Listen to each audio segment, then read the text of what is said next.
Hey everybody, welcome to another episode of Thought Leaders. I'm your host, Chris Shang, and today we have Troy Munson, who's the founder of Dimmo. Thanks so much for joining us.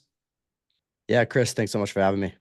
Cool. Yeah, tell us a little bit about what Dimmo is and then, what kind of companies you guys work with. Yeah. So Demo is, I guess you could think of it as like a SaaS marketplace. Essentially, it's a place where people can go and evaluate software. They don't have to be forced into a sales cycle to go watch a demo of a platform. They just have readily accessible demos. And we work with just B2B software companies. So really anybody. We focus primarily on go-to-market tech right now, just because that's where a lot of our audience is. Mhm. But we're going to expand into fintech, product management, I mean, literally everything, right? If you're a SaaS, we're going to be able to go that route, legal, retirement, all of that stuff we'll dip into at some point. So yeah, that's what we are. We're hoping to automate the evaluation process. Got it. Very cool.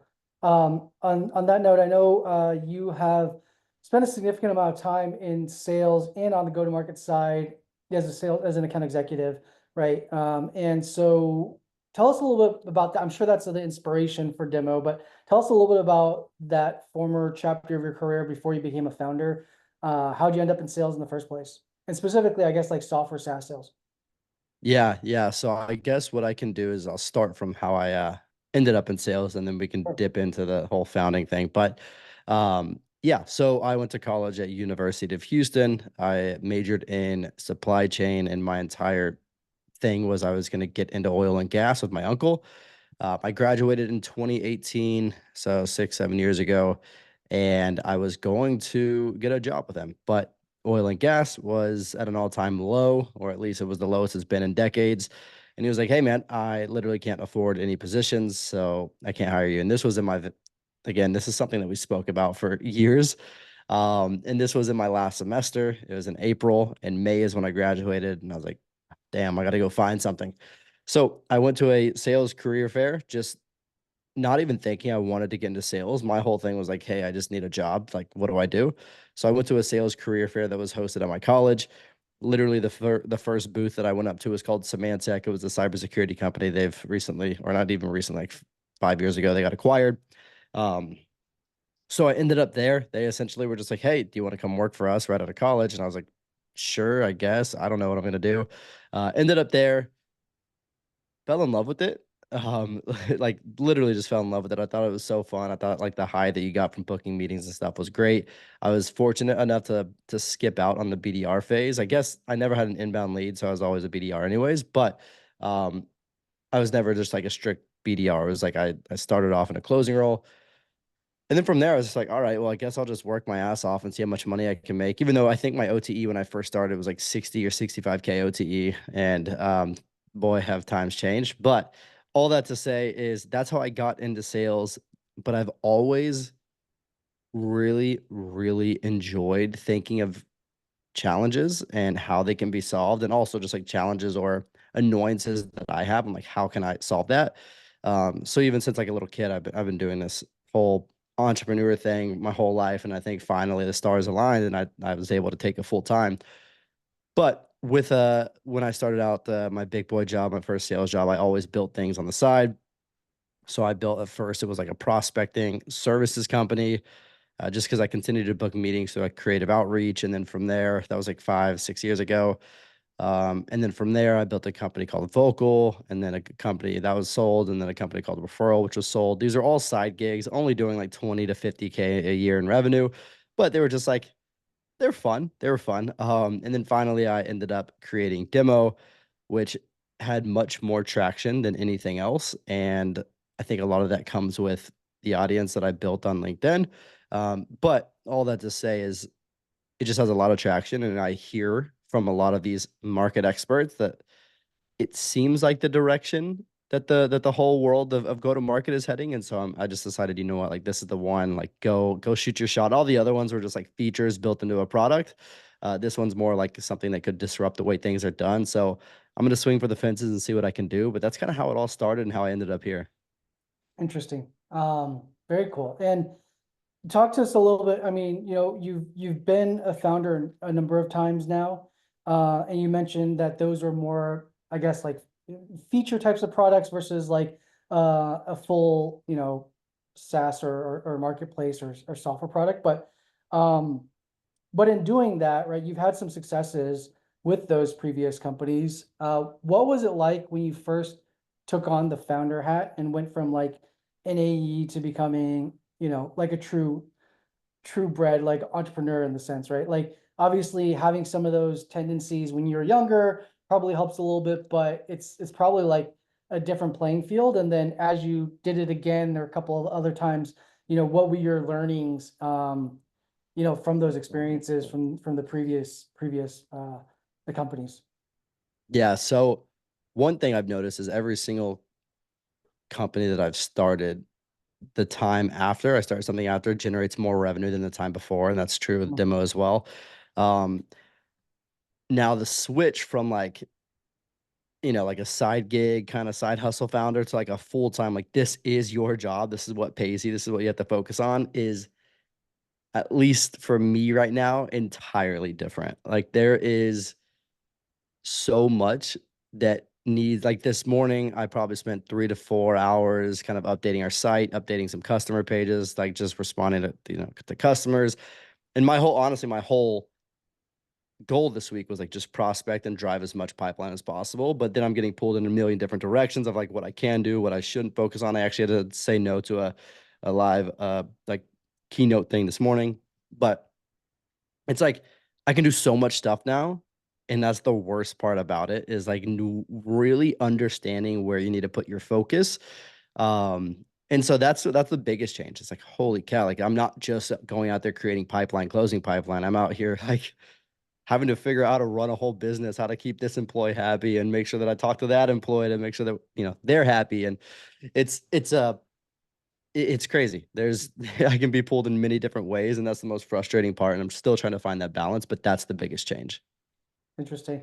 And in terms from like a go-to-market perspective with some of these other like I guess like side hustles or companies that you were working on, how is that different in terms of like being on it full time now with Demo? Like, did you go through the process of creating a sales pipeline for those other ones? And like, what was that process like?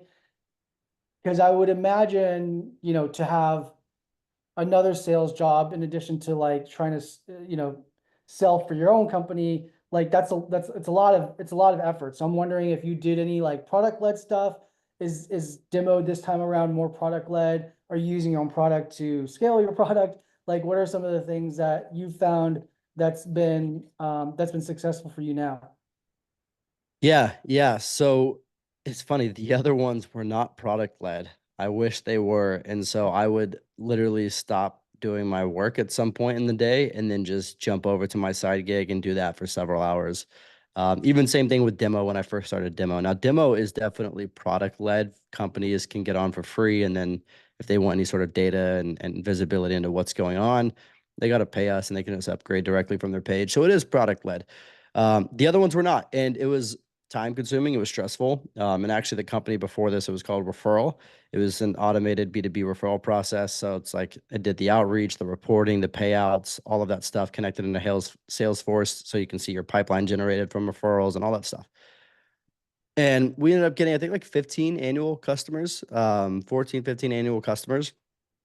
And it was all just from LinkedIn outreach, from one very specific message. And I kind of had an audience at this time, but I'm going to say like I maybe had like 5,000 followers versus I think now I'm at like 30 or something like that. So things have changed for sure and in my favor, and I'm very grateful for it. But with referral, I would just be sending messages to people on LinkedIn, marketers specifically, because they usually on the referral partnership kind of arm, unless there's a partnership role.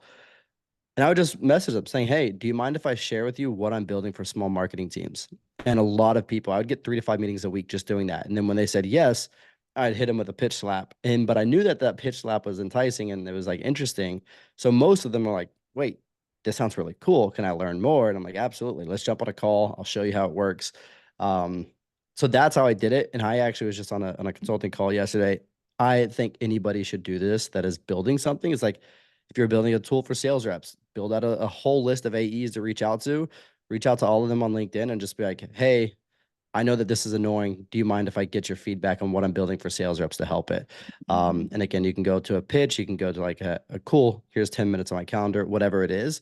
Um, and then that's kind of how I'd start it. I think that LinkedIn is, if you're going for go-to-market personas, it's the easiest way to build pipeline and close pipeline. Things change if you're building something for like supply chain or cybersecurity. Sure. Yeah, super interesting. So has all the previous companies been selling into go-to-market, like personas or ICPs? So companies that I worked at, W-2s, I started in cybersecurity, moved into software development, MongoDB, which is a database, moved into data analytics, and then I went into go-to-market. I've only had one go-to-market W-2. I ended back up in cybersecurity because it's uh, kind of recession proof. You need to protect your data at all times, and so there's always a market for it. My side gigs, the last one sold to go to market, and the one before that was actually like a marketplace. It was the business professional OnlyFans. It was like if you wanted to go talk to like Chris Orlob of the world or like any of these like influencers in the B2B space, you can book time directly with them. I think there's a company called Intro now that does it really well. Yeah, They weren't around when we built. Uh, it sucked. My version was awful, but hey, I tried it and it did sell, which is great. But I guess if I stuck with it, I could have been the next intro. So that's kind of what I've done. And so go to market is kind not new to me, but I get it, right? So yeah, yeah. got it. Interesting. And I guess like what's been some of the things that you like being a founder, you wear a lot of different hats, especially now you're full-time on it, right? Like what's been some of the things that you've picked up along the way that you've had like a love or hate relationship with? Yep. Because that a lot of times people don't realize is like you're doing ops, you're doing legal, you're doing accounting, and that's in addition to like business development and growing the business, right? Yeah, curious as to what that's been for you. Yeah. I'll start off with love. I have more hate than love. And it's a good thing. So for me, I love my brain. Like it has to work at all times or else I get really bored, which is why I created all these side gigs. Cause like personally to me, I think sales, if you can nail it, if you do well at it and you kind of know like ways to generate pipeline, ways to move pipeline, ways to close pipeline, I think it becomes somewhat repetitive, kind of like every scenario is different, right? And so for me, I would get bored at like one company, like, okay, cool. I know this product now. I know the process now. Like, now what? As a founder, it's like, I don't know what the hell I'm doing. So let me continue to figure it out. And so I'm constantly needing like to think about things. I'm constantly challenged. And I really love that. It exhausts me. By the end of the day, I'm ready to just go to bed at like 6 p.m. But I love it. I love it. I think it's extremely fun trying to like find solutions to challenges. Now, the hate part, hiring. I had to just hire our first employee. It's so stupid. I hate it. I think it's the dumbest thing in the world, but I know it's a necessity. It is not fun.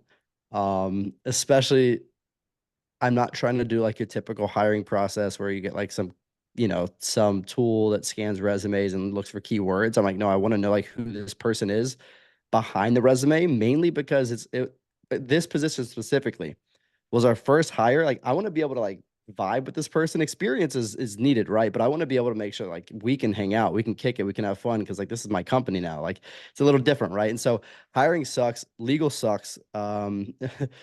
Getting requests from other, and this has always sucked in the sales cycle, but getting requests from other legal teams. Like at this point, we're so cheap that it doesn't make sense to do any red lines. Like I'm not going to continue to reach out to our lawyer to like red line everything. It's like it doesn't make sense. But then the legal process to get up and running and all that stuff was way more expensive than I expected. I think that's kind of like that sums it up a little bit, but those are some of them. Interesting. Um, And so I guess with demo, right? Like, where did the idea come from it? And how did you go about then executing on the idea, right? Like, I'm sure there's different phases involved and before the product's kind of mature to where it is now. But how did you start like testing out the idea to get some validation to feel confident in moving forward with it? And I think you mentioned that you're working in another W-2 role at the very beginning until you ultimately made the decision to leap in full time. But how then did you make that decision as well?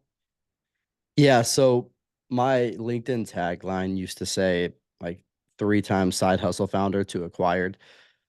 And I bring that up because I was trying to do that with Dimmo at the same time. I was like, all right, this is gonna be my fourth one. And so with Dimmo, my entire it wasn't like this crazy,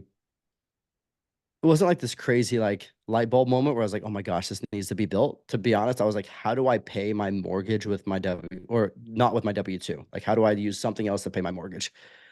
And so I was like driving home from the gym one morning, and this was really early, and I was like, how can I do this? And then I thought, why not just go get, because everybody's like hates getting forced into a sales cycle. Nobody's excited to be like, yes, discovery call, right?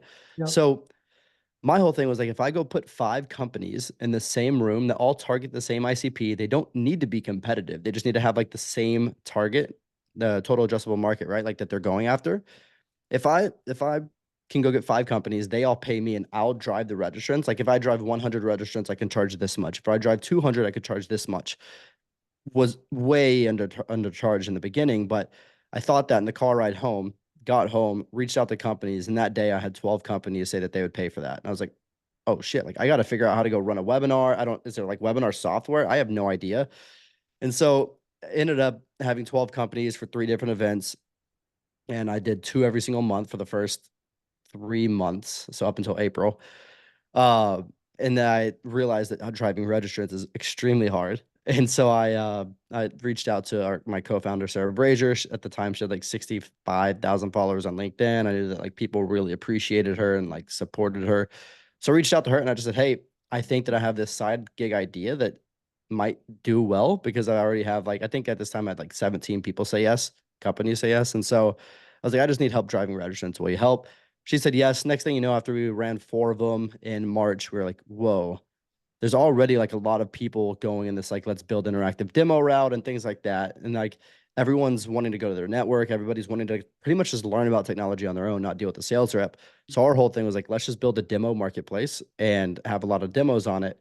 And that led into like where we're at today, where we're headed in the direction where like you're going to be able to chat with a demo and get your like competitive questions answered. You're going to be able to get integration questions answered, all that stuff as you're like watching the demo. So now we're actually headed into like the evaluation as a service route with Mm, got it. at scale. We have 295 companies on the site today. So we're going that route. So that was like the whole phase. I was like, I just want to pay off my mortgage. Ended up never taking a dime from those demo days. I didn't start paying myself till September 15th. So Got it. yeah, Which is just a few weeks ago. yeah. Yeah. Got it. Got it. But and then talk about like making the decision to make the leap. Like, how did you know when it was time for you to do it full time? When my boss called me and said, we need to let you go because you're clearly running another company. Yeah. So all this to say that's a true story, right? Yeah, And nobody really knows about that, but I'm becoming more open about it. sure. And so I was running demo and I got legal and I got HR approval at a company called Proofpoint, amazing company. Worked there. That actually was not the company that decided to let me go. I was moving across country, I had to change jobs, but um Proofpoint, I had a every single one-on-one weekly with my boss. He would come the last 2 months, he'd come up to me and be like, and in a Zoom call and say, hey, legal and HR keeps asking me, like, what is this demo thing that you keep posting about? And I started Proofpoint with 6,000 followers, and I think I ended up leaving in there at like 24,000. So like I started getting like significantly like more eyes on me, which I I thought was like an amazing thing when you're working at a company, but it could be a bad thing, right? Because like they don't know how to deal with somebody that's and I like hate talking like numbers and stuff, but I would generate at this point, I was generating like 150 to 200,000 impressions a week. And like when you have an employee like getting that many eyeballs, it could affect you negatively or positively. Sure. Yeah, And yeah, yeah. it was maybe doing both, right? But I had no idea. But because legal and because the CRO approved of me running the side gig I was not competitive and it's still not, but because they approved of me, I was like, screw it, I'm gonna start posting about it. And then they started getting every week was like, hey, you continue to post about it. And all that to say is I had to go get a new job. And at this time, I was actually raising a small round of funding. And we ended up raising just a little bit, nothing crazy. Like I don't have like a $5 million tag to my name or anything like that. But we ended up raising enough for me to have runway to do this for, a chunk of time. And so the raise was done. And then like 3 weeks later, and I hadn't said anything about raising or anything, but like 3 weeks later, my boss at this small company, it's not even on my LinkedIn because I was there for such a short amount of time. He was like, "Look, like your heart's clearly somewhere else. We got to let you go." And luckily, I just secured that fundraising round, so I can go back to another salary. But that's when it was time. I didn't have a choice. A lot of people ask me. I actually have had many calls where people ask me like, "When should I take the leap?" It Yeah, all is about. It's so different for every scenario. It's all about how risk adverse you are. Like, we are building a home right now. We have a kid. We have a second on the way. Like, I can't just leave and go make $0. Like, I can't do that. So, my yeah. wife's a social worker. She's not bringing home like a ton of money. So, it all is different per your scenario, but that's the whole story of like, hey, this is how I went from AE to founder. I was kind of forced into it. Got it. That's an awesome story though. I mean, I feel like, yeah, there's so many different avenues, and you hear about, all the different variations of like of what that is. But the older you get, the more responsibilities you have, the more difficult it becomes to make that leap. And I've spoken to founders that have had no responsibilities to those that had tremendous amount of responsibilities. And yeah, I think like I mean, from your to your point is like there's a lot of different ways to have to build something on your own and have the ownership and the equity involved as a founder. But there are a lot of different ways to try to tackle it, especially for somebody that's more, you know, older and is tied down to more responsibilities. So I think, yeah, speaking to that and like doing the side thing and then hopefully getting a little bit lucky with the timing and being able to transition to being salaried, with what you're building is awesome. Um, I would also assume like, in addition to all of that, like you're doing all this posting, you're doing so you guys already had like a live product, right? You're already like driving some revenue, right? So you had some market validation already before you actually, were forced into it, right? So it probably wasn't like, oh, shit hits the fan. It was more of like, okay, well, yeah, I got caught in that, but it's all good. Like I feeling comfortable in the transition. Is that true? Yeah, that is Yeah. very true. And yeah, I was very fortunate to be in that position. I feel every single day I'm like, damn, I'm so lucky that I just decided to take the leap of posting on LinkedIn every day and that people enjoy what I post because even if like I got fired and I didn't have revenue, I knew that I could somehow pivot and be like, all right, how can I leverage this LinkedIn audience to make Yeah. money as well? Um, so I recommend that to everybody. That's especially as founders. I think it's such, and we see it now more and more and more. A Yeah. lot of founders are starting to post on LinkedIn. It's because it really does work. Like we ended up driving within like a week of our launch, like 700 companies requested to be on our site just through our LinkedIn audience. And so it's, yeah, it's insane. It's like this secret weapon that's not so secret anymore, but it's remains a secret because people still aren't doing it. Yeah. Um, so yeah. Yeah. And I think that's interesting, right? It's like, it's the becoming like a LinkedIn influencer as part of the CEO's responsibility now I feel like is becoming more of like a table stakes. Like you see a lot of them driving revenue from that. And I know a few of them that like aren't necessarily running it on their own. Like there are now like, contractors or agencies are actually doing that for you. But I think it is important, and it's something that I've noticed too, that is critical for, I think, driving the awareness of a business.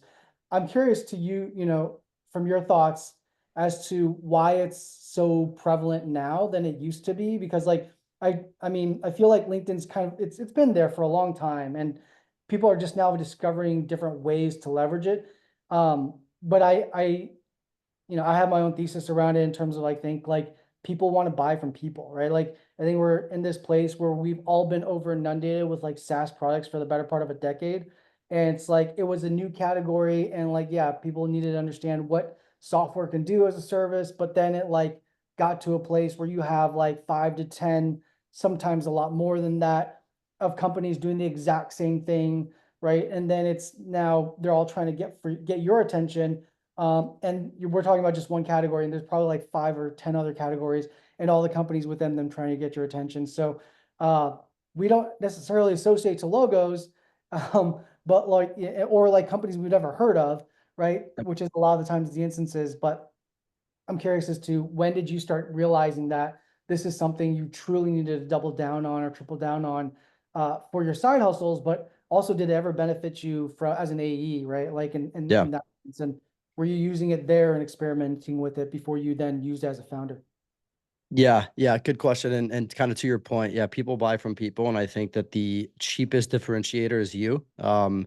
At the end of the day, you can go out there and spend a shit ton of money on Google ads, LinkedIn ads, all that stuff, and it'll be like, maybe you're lucky if you get a $50 cost per click. Like that's pretty lucky. And so it gets extremely expensive. The only other alternative is us just sharing our unique and authentic perspectives on things and how the world works, how, whatever industry you're in works and all that stuff.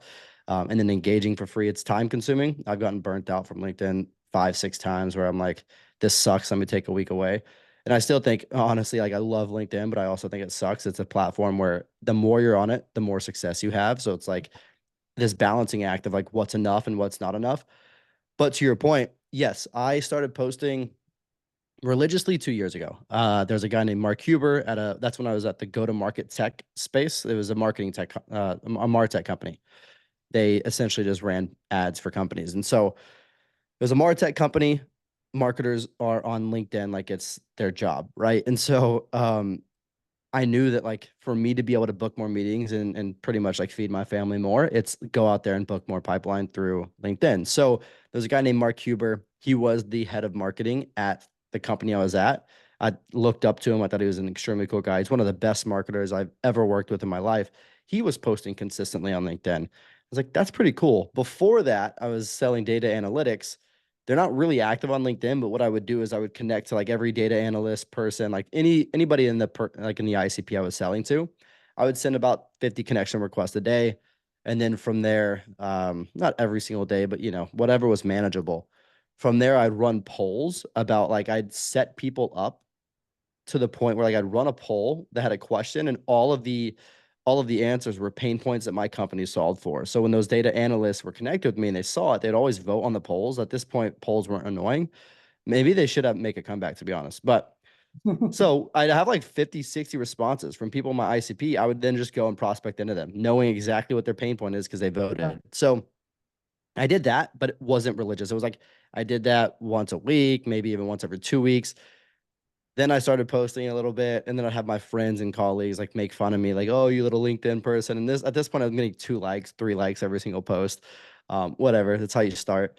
So then, yeah, I was like, you know what? I'm just gonna commit to this. I told my wife because it is time consuming. It'd be like 6 p.m. and I'm sitting there scrolling on my phone, like responding to messages and things like that. And wife's cooking dinner, I have the kid on my chest, like not really paying attention to him. Like that's just the stuff you kind of got to go through. That you don't have to, but I wanted to grow a little bit faster. Yeah. But yeah, I told my wife, I was like, hey, 2023 is my build year. Just let me kind of like sit down, go heads down on LinkedIn. And I post twice a day the entire year. I might have missed 10 days. I've made 1,000 posts in the last 2 years. And so, yeah, I just kept at it every single day. I kept doing it. And so that kind of answers it all, right? Like how I think it's effective and all of that stuff today, like why I think it's a good differentiator and also how I use it as an AE. Um, I think that's still an underutilized thing to do as an AE is like connect with your ICP and then throw some polls up there. You'll get some bites almost every single time. I think it's a really good method that nobody really uses anymore. And don't be like if it's a bad post, nobody reads it. So like don't worry too much about it. Yeah. Interesting. Um, that's so. I feel like that's. Uh, I mean, I guess like, what is the reason why you think other CEOs or founders don't leverage LinkedIn in that way, right? Because it's such a missed opportunity. And I get it. Some of them are more like technical. They don't feel necessarily comfortable, not as sociable. But like, what are some things that maybe yeah, that maybe you went through in terms of like those uncomfortable feelings, right? Like where I think it's like you made the binary decision of like, I'm gonna do this 2 times a day, and you're gonna get burnout, and you're gonna like not, you're not gonna maybe sometimes feel disingenuous with what you're doing, or you might feel, you might have whatever the feelings are, right? But what helped you kind of just stay consistent and be disciplined with it? Was it like seeing some successes, or like yeah, I get, I'll let you talk on it because you've gone through it.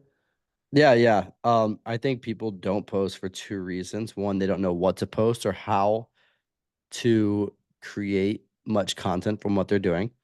In my opinion, I think that almost everybody can have hundreds of pieces of content to post, and there's ways to break it down into like 100 pieces of content. And then I also think that they feel uncomfortable doing it because it is weird. Like putting yourself out there in the public's like a really weird thing to do. And there's also bad ways to go about it, like oversharing your life and things like that. I guess if that's your niche, that's your niche. I think that like, some stuff just keep close to the heart. I guess that's my opinion, so it doesn't really matter. But and then I kept going.